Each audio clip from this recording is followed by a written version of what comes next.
And then also just for ease of viewing, if you would like to change the layout of how the screen looks, if you go on to the bottom like toggle bar, there's 3 dots, and there will be an option to change layout, and you have 3 different formats of layout. I guess choose what you prefer. I suggest either a tiled or choosing one to pin, because it can be a little crazy with whoever's speaking to be kind of bouncing around. So whatever your preference is. And then I also did want to mention that we will be, the book is available for sale online if anyone is interested. So I'm just going to start with giving a little bit of an introduction of the Sauerlands, an introduction of Jim, and then I was going to ask Jim a few questions, and then he will share some stories from the book, and then we'll open it up to all of you. If you have any questions, feel free to either put it in the chat or later towards the end, feel free to unmute yourself and ask Jim directly. So thank you all. And thank you, Jim, for, as Lori mentioned, for kind of adopting this new format that we've all kind of had to embrace. So thank you, Jim. You're welcome. We're all learning new things all the time, aren't we? So the Saralyn Mountain is a very special place. As you can see on the map here is a little bit of an outline of what it looks like. It crosses from the river of Lambertville and then all the way east towards Hillsborough, touching all the different townships you can see on the image here. So it's a 90 square mile region, and it's home to the largest continuous forest in central New Jersey. It's a mosaic of forests, wetlands, grassland habitats, which host an incredibly rich and diverse of animal and plant species, many which are rare and endangered, and many of which Jim has featured in this beautiful book of his, which he'll be sharing a few of those tonight. Hold on one second. Someone's knocking on the door. All right, sorry about that. But today the mountain faces many threats, from overdevelopment, pollution, deer overpopulation, invasive species, and more. The forest is facing an immediate threat due to the emerald ash borer, and is predicted to lose over 1 million trees within the next few years. Our volunteers and members have plans in place to meet these challenges head on, and we need your help. If you're not a member already, please join us. Members directly help to save the Sauerlands. For now, I'd like to introduce the author and photographer of Seeing the Sauerlands, Jim Amon. For 29 years, Jim was the executive director of the DNR Canal Commission, planning for and overseeing the development of the DNR Canal from its condition as an abandoned waterway to its present status as the most visited park in the state of New Jersey. He spent 10 years as the director of stewardship for the DNR Greenway Land Trust, doing ecological restoration work on over 100 nature preserves. Jim also served as a Sauerland Conservancy board member, volunteer, and hike leader for several years. Jim has enlightened and entertained Sauerland Conservancy's members since 2015 with his amazing Seeing the Sauerlands photo essays featuring plants, insects, birds, and other natives in the Sauerland region. The Conservancy is honored and very grateful to be the beneficiary of Jim's talent and deep love for the Sauerlands. Jim has donated over 60 of these amazing photo essays to the Sauerland Conservancy to publish in this beautiful book. It has been our great fortune and privilege to be the recipient of this gift of Jim's photo essays. So thank you, Jim. The proceeds of all the sales help to work to protect and preserve the history and ecology of the Saralyn Mountain. So Jim, can you share with us a little bit of how you got into conservation and kind of what was your route to where you are today and to this book and all the amazing accomplishments that I shared a bit about? Well, I can go back to my earliest memories. I actually can never remember a time in my life when I would have rather been indoors than out. And I had the good fortune of growing up in what was technically suburban Cleveland, but was actually a very rural community. So rural that, in fact, that by the time I was a teenager, I had a trap line. And before I would go to school in the morning, I would check my trap line, and mostly I caught muskrat. And I skin them and sell them for $2 a pelt to Montgomery Ward or Sears and Roebuck. That really financed my first year of college. In fact, my whole first year of college was paid for by money I earned as a result of having this trap line. But when I got older, I found myself very interested in the natural world and becoming the executive director of the DNR Canal Commission, which many people, I think, expected to be a sort of a desk job. For me, was in fact an opportunity to spend an enormous amount of time outdoors. When I was interviewed for the job and they asked me what my salary requirements were, I gave them a number and told them that I also wanted a car and a canoe. And I was fortunate enough to get the canoe as well as the car. So I paddled the canal regularly. I walked the entire 60-mile length of it every year for the 29 years that I was the director. Most of the canal park, I walked many more times than once. And then when I reached technical retirement age, I retired from that job, but I wasn't really tired of working. And so I talked to Linda Mead at the DNR Greenway Land Trust. And she was at that point just ready to start having a person who would be in charge of stewardship. And so I became the DNR Greenway's first land steward. And one of the first things that happened there was that a friend of mine who was a restoration biologist came up to me and she said, "You know, Jim, somebody needs to know what plants are growing on the DNR Greenway reserves. And that somebody is you."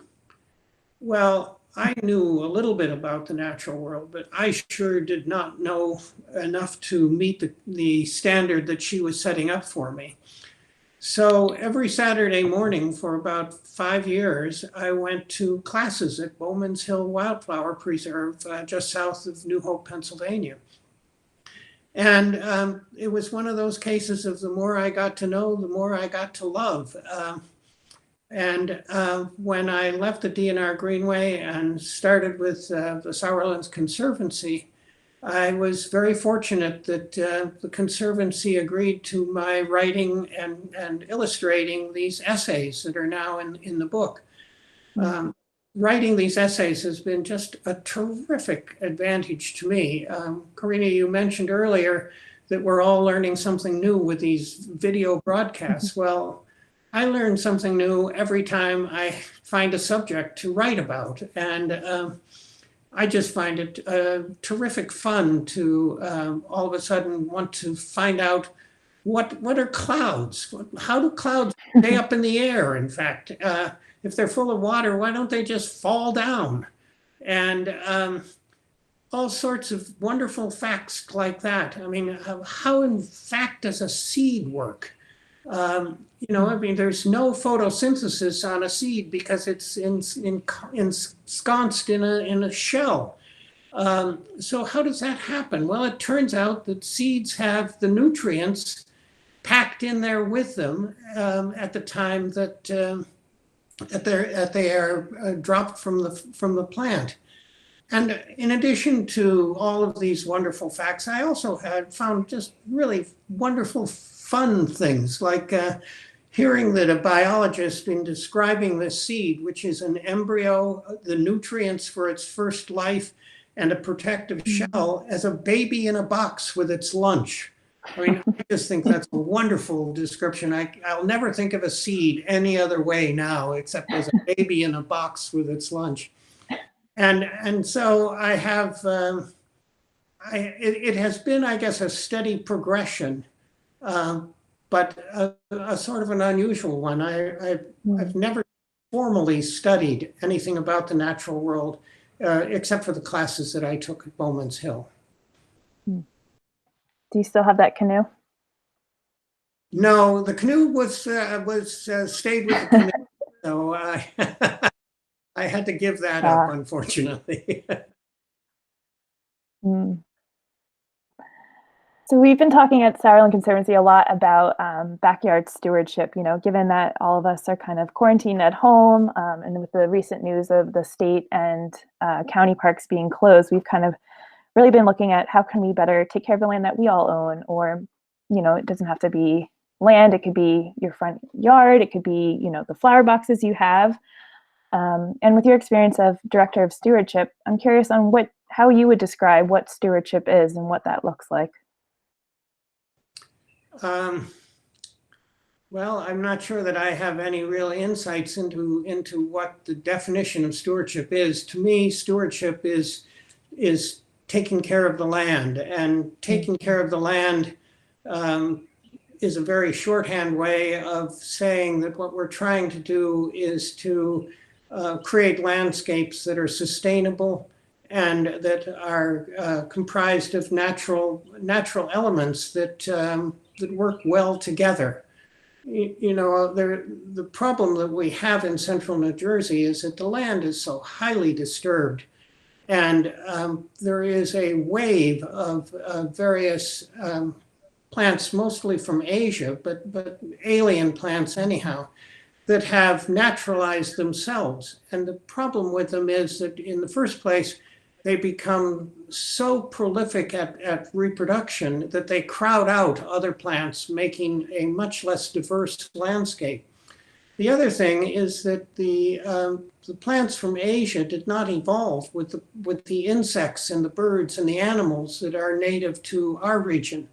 And so they don't eat them. I mean, you walk into a forest in the end of summer, and virtually every leaf on every native plant has a hole in it or a bite out of it on the edge or some such thing like that. But the alien plants, the leaves on them are still entire. And so they're not contributing to the full ecosystem, even if they are providing food for some animals. A lot of birds eat a lot of the berries on these plants. But they're not doing the full ecological job. And so what stewardship is trying to do is to create this diversified and sustaining landscape of native plants. Thank you. So my question also is, why the Sourlands? I know you start the book with the essay, The Charm of the Sourlands. What has drawn you into the Sauerlands and made it such a special place for you? Well, I guess the first reason would have to be because it's right at hand. I don't have to get in the car and drive for an hour to reach the preserves in the Sauerlands. I live in Lambertville, and so they're just up the hill from me. More than that, though, the Sauerlands have had this wonderful history of being not quite close enough to New York City to be a suitable place for most commuters, nor quite close enough to Philadelphia to be suitable for most commuters. And then in addition to that, the Sauerlands is a place of boulders and stones and shallow depth of soil to bedrock, so that it's a place that is extremely difficult to develop. Even for farming, I mean, there was a lot of farming. There were more pastures and crop fields in the Sauerlands in the 19th century and early 20th century, but even farming was not good in the Sauerlands. In fact, my favorite explanation for why the Sauerlands are called the Sauerlands is that farmers refer to acidic soil as sour soil. And the Sauerland soil is very acidic, which is wonderful for the forest that grows there, but it's not a good kind of soil for crops. And so there is this place that is too far away from the major cities for commuters, and not good for farming, not good for development. And that means that the natural world is really at its best there. Mm-hmm. And I mean, I've been going into the Sauerlands mostly to DNR Greenway preserves the last several weeks on a very regular basis, 3 or 4 times, maybe even 5 times a week. And I find every time I step into the forest, a wave of well-being sweeps over me. I don't even have to think about it. All of a sudden, I'm just conscious of the fact that I'm feeling more at ease. I'm feeling more at home. It's almost like getting the goosebumps. You know how that feels when you get them? Well, that's what happens to me when I walk into the forest. And the Sourlands is a wonderful forest. It's richly diverse and full of great plants. And this time of year, every time I go into the forest, there's something new in flower. I mean, it's just, I can't wait to go again because I'm waiting to see the next new flower. And it's just an exciting place for me. What are some of the flowers you've seen come up recently? Well, I've seen, most recently I saw wood anemone flowering. And before that, there was trout lily was the new flower of the day for me. And before that, I saw some cutleaf toothwort, which was a little bit early, but it was on a south-facing hill in a nicely protected place. And so it was catching sun, and it was ahead of the rest of the toothworts. Spring beauties, of course, are just everywhere in the Sourlands right now. The skunk cabbage, which is the leaves that are in the picture that I'm seeing on my screen right now, anyhow, are popping up and opening out everywhere, and they have this wonderful green leaf that is so vibrant and beautiful. I've seen bloodroot, and what I'm seeing now is entirely on the ground because spring comes to the forest from the ground up. Before the leaves come out on the trees, the sun reaches the forest floor and warms all of the spring flowers so that they can come to flower and set seed. And then by the time the canopy closes with all the new leaves, the spring flowers are done. But then the canopy comes to flower. Things like tulip trees have these beautiful, beautiful flowers, and locust trees have them. And there's just an endless array of flowering plants that it's like a parade of beautiful things coming my way. Yes, I couldn't agree more. So speaking of this image on the screen right now of skunk cabbage, have you always been a photographer, and kind of what has been your path on, learning the skill and art of taking these gorgeous photographs? Well, I think like so many people, I started taking pictures when I started having a family. All those beautiful little babies had to be documented, of course. And so I started taking those pictures, and I had an interest in art. And so I suppose I was trying to do somewhat artsy kinds of photographs of my kids. But the real impetus came when I was hired by the DNR Canal Commission, because I was the first employee. It was a brand new commission created by the New Jersey government. And I realized that there was no photo archive. There was nothing to work with in case we wanted to do a press release or a slideshow to promote the canal park. And so I started taking photography more seriously and taking some classes in it. And I started by going to a class at Mercer County Community College.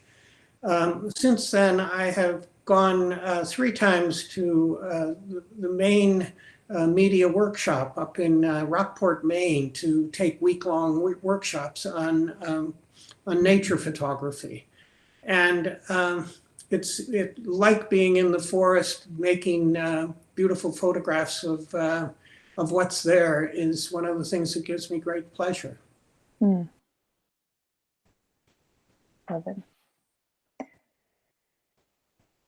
So I'm curious, your range of essays, I know you have Skunk Cabbage, Clouds, and there's a few unreleased essays, which I know I'm sitting on plant reproduction.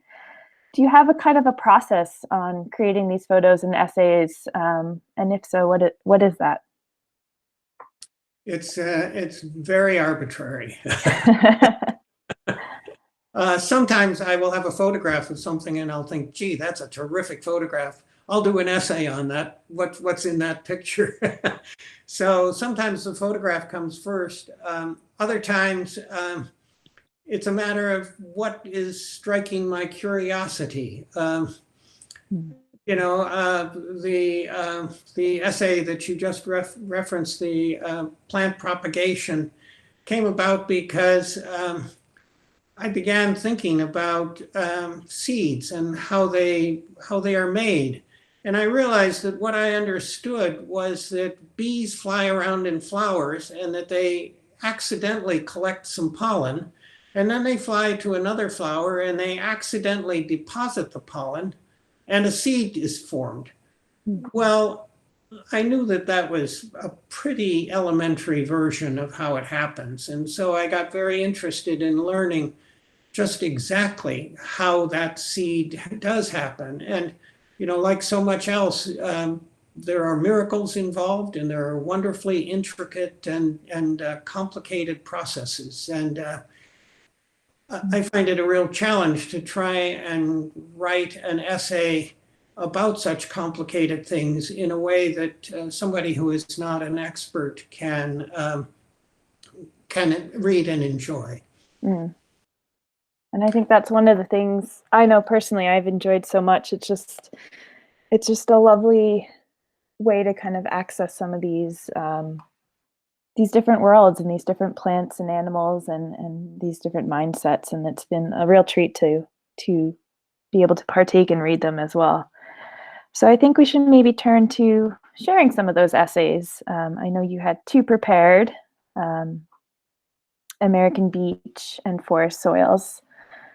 So how about we turn on to you probably reading and sharing those essays, and then afterwards we can open it up to everyone else to ask you some questions.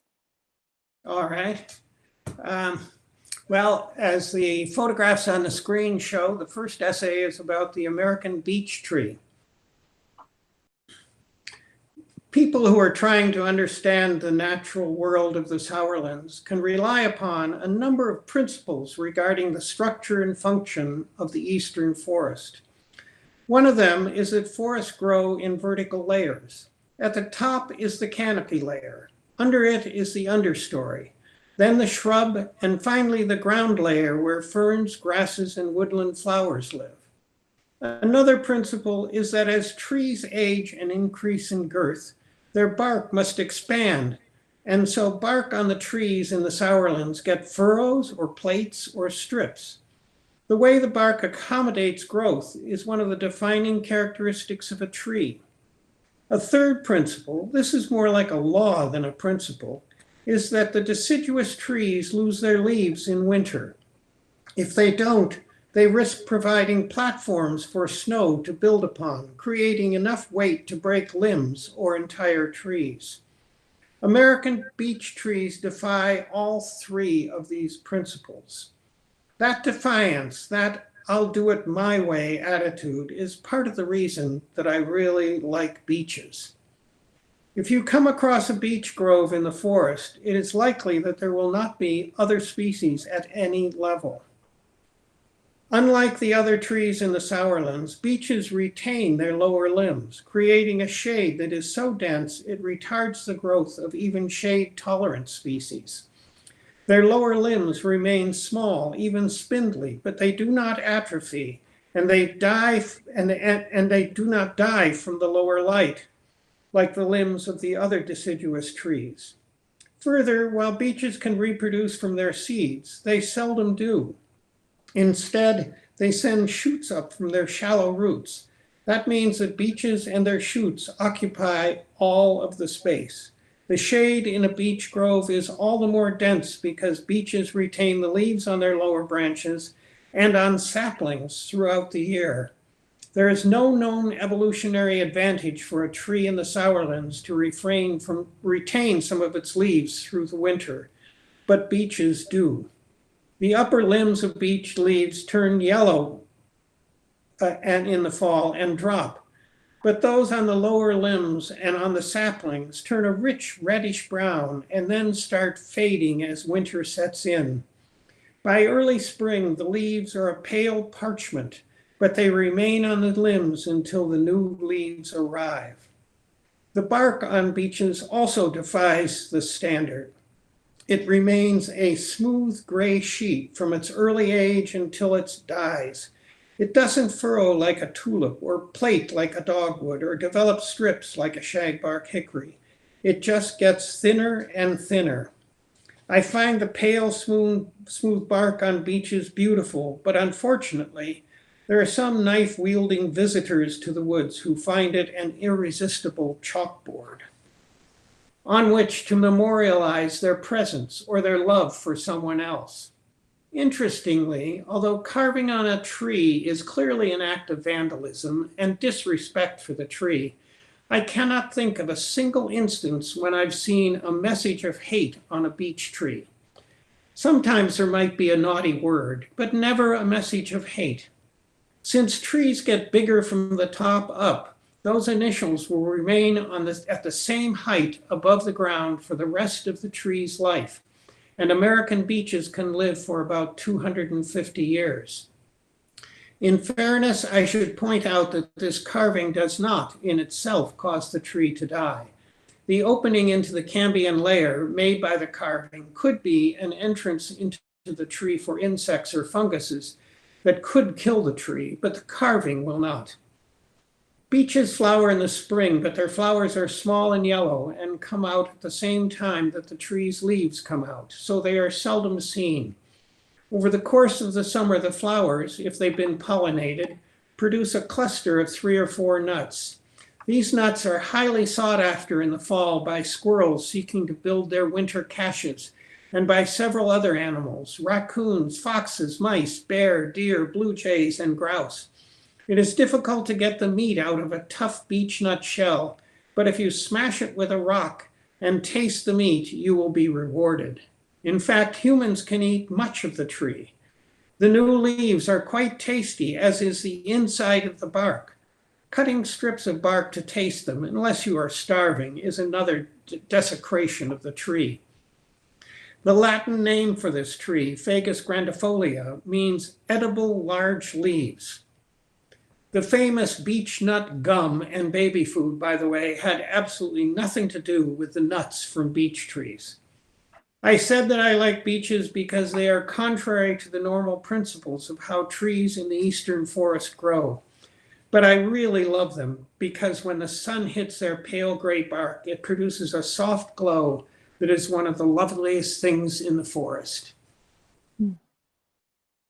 And then I want to skip toward the back of the book where the essay on forest soils is located. 25 years ago, I bought a book in a used bookstore entitled Forest Soils. I bought it because this was a subject that I knew little about. Once I got it home, I discovered that it was a textbook published in 1946, and it was dull and didactic. The book went up on my bookshelf, a monument to my good intentions. It stayed there all these years until I took it down again when I started to prepare this essay.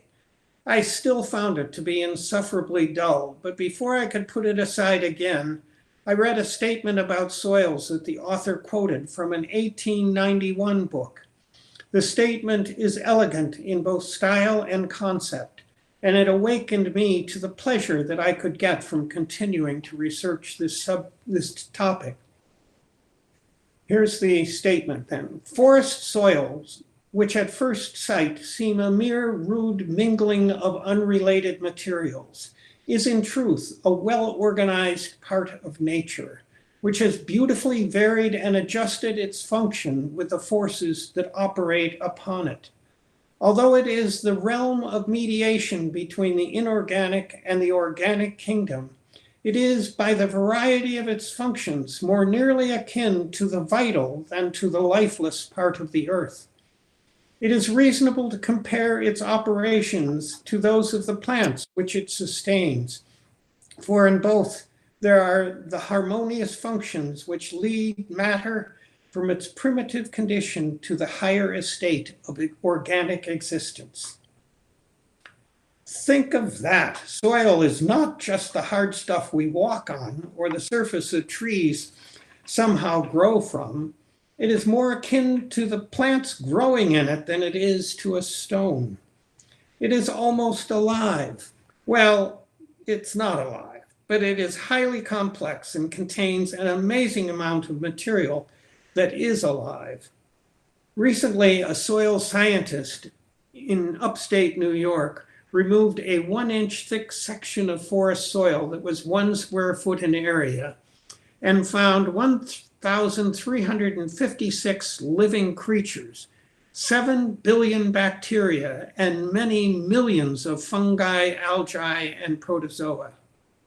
It may seem like there could be no room in soil for anything else, but even adding other organic material like decomposed leaves, seeds, nuts, bark, twigs, and limbs, the organic content of forest soil only comprises about 5% of the total.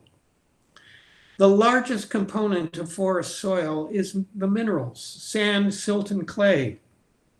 Water is usually the second biggest component, but the amount of water depends on many factors. How much and how recently has it rained? Lowlands have more water than uplands or slopes.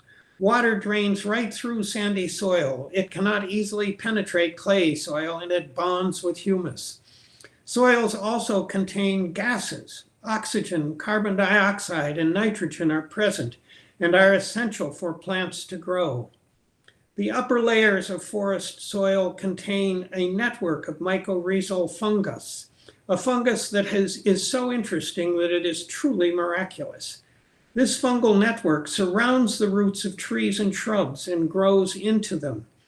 From the roots, it draws sugars that are made from the photosynthesis which takes place in the tree's canopy. In exchange for the sugar, it facilitates the passage of water, gases, and nutrients from the surrounding soil into the roots, which then transmit them to the rest of the plant.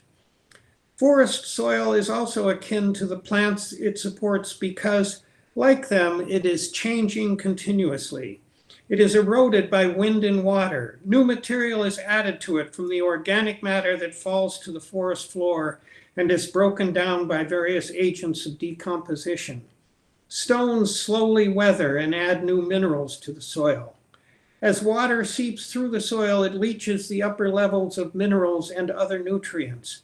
Roots take nutrients from the soil. Even a lightning strike can have an effect. Lightning separates nitrogen atoms in the air, and then the nitrogen falls to the earth, enriching the soil. Forest soils are different from agricultural or residential soils because they have not been plowed, compacted by machinery, or from consistent human activity.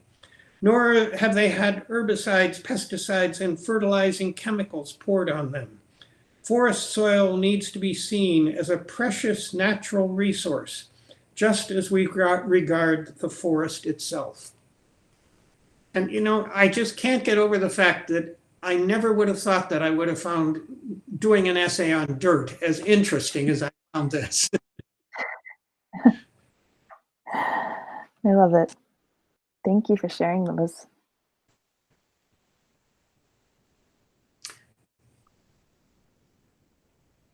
So I think well, again, thank you so much, Jim. This was really, really lovely to spend some time hearing the stories and hearing your story as well.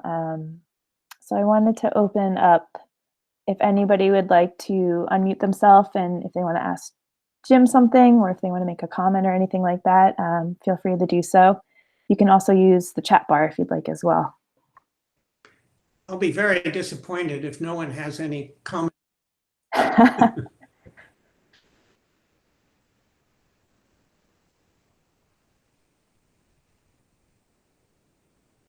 So just make sure to unmute yourself if you're trying to ask a question. Did I unmute myself? Hey, Jim. Oh, sorry. Have you got somebody else? Go ahead. Hey, Jim, this is your wife. What time are you coming home tonight?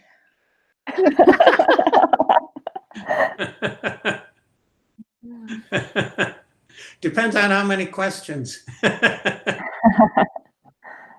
Well, I started it, so now somebody else can go. Hi, Jim. Can you hear me? Yes. Oh, it's Caroline. How are you? Oh, hi, Caroline. This is so odd. I've been communicating with people electronically for weeks now, and every system I use is different, so it takes some adjusting. It was great to hear you read those stories. Thank you. And having been integrally involved in the editing, I cannot believe that there are still a few things that we would have changed if we had noticed them. Yes. Did you notice the same thing? Well, in fact, I just read 2 slightly edited versions of those essays because I noted, that's why I noticed it, because I was reading along with you. Oh, I see.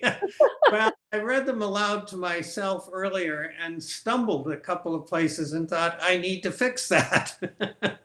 So funny, but they are really lovely to hear out loud, you know? Well, thank you. Wonderful. Yeah.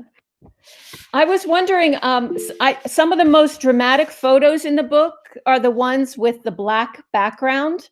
I was wondering if you could talk about how you did that. Oh, yes, that's, I like to say that that's an old photographer's secret, but I will reveal it.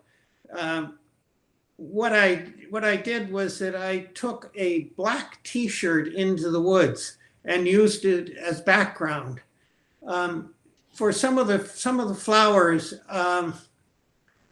were growing in my own yard, and so I picked them and brought them in and set them up behind the black T-shirt. But the whole idea that I had, I actually did about 40 or maybe even 50 different species this way. And what I was trying to do was to show that the native plants deserve a formal portrait, just in the same way that important people deserve formal portraits. And so I thought the black background would give them that formality, as well as to eliminate all distracting elements from their habitat. I love that. And I think that it really works because if you look at some of those photos with the black background and think if you saw that in nature with everything else that's going on around it, you might not even notice it. Yet they're so incredibly beautiful when they're singled out and put on that kind of a background. Yeah, I hope people have seen them anew and now appreciate them in nature more than they did beforehand. Yeah, yeah. Well, I certainly do, so. All right, well, thank you.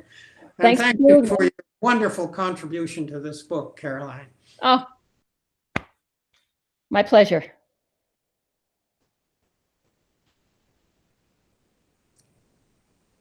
So have we got another question or comment?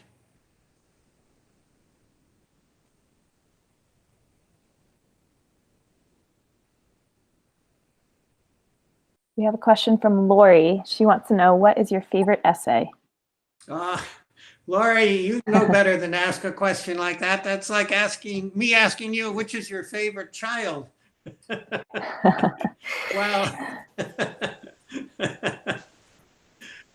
there are some that I like better than others, but I'm not sure which one. I really can't pick a single one that is my favorite. The 2 that I read tonight are certainly 2 that I like very much. I've had such a good time writing all of them that I have affection for them all.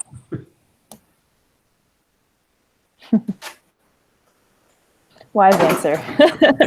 I always feel like I come away knowing so much more about the topic. Quite often I approach it thinking, oh, bloodroot. I know a lot about bloodroot. and then I read the essay and I find myself looking at it completely differently afterwards. Yes, I have had the same experience. You know, I'm right now writing an essay on starlings. And I thought I knew all I needed to know about them, but I'm finding a great deal of information that I really like. And I guess we're kind of backed up on essays, so it might be September before the starling essay sees print, but We have a question from Tina. She wants to know, what can we all do to steward the Sauerlands? well, Tina, we can follow your sterling example more than anything else. I think, I think the answer that I'd like to give is a little bit indirect, and that is, it's also the answer for what were you trying to achieve when you wrote these essays, Jim? And that is, what I'm trying to achieve is I'm trying to achieve a love for the Sauerlands and the animals and plants that are in it. Because I think if that is successful, if there is a more widespread affection for it, then people will care for it much more assiduously. And that's what's really important, is to have people who care for it. And then they will take care of it.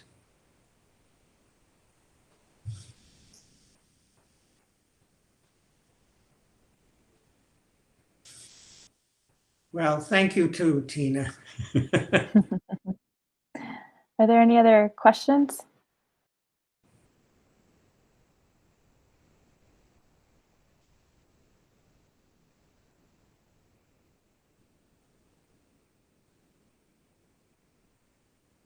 Well, I guess that's it. All right.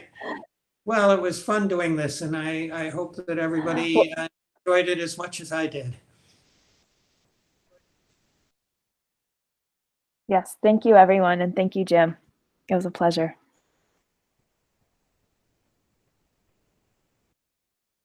All right. Well, thank you all.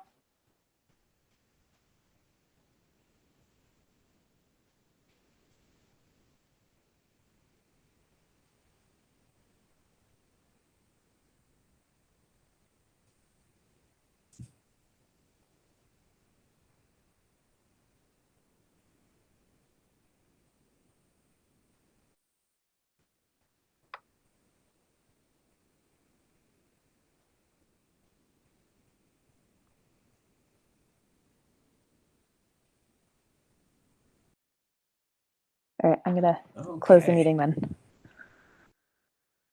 Bye. All right, thank you.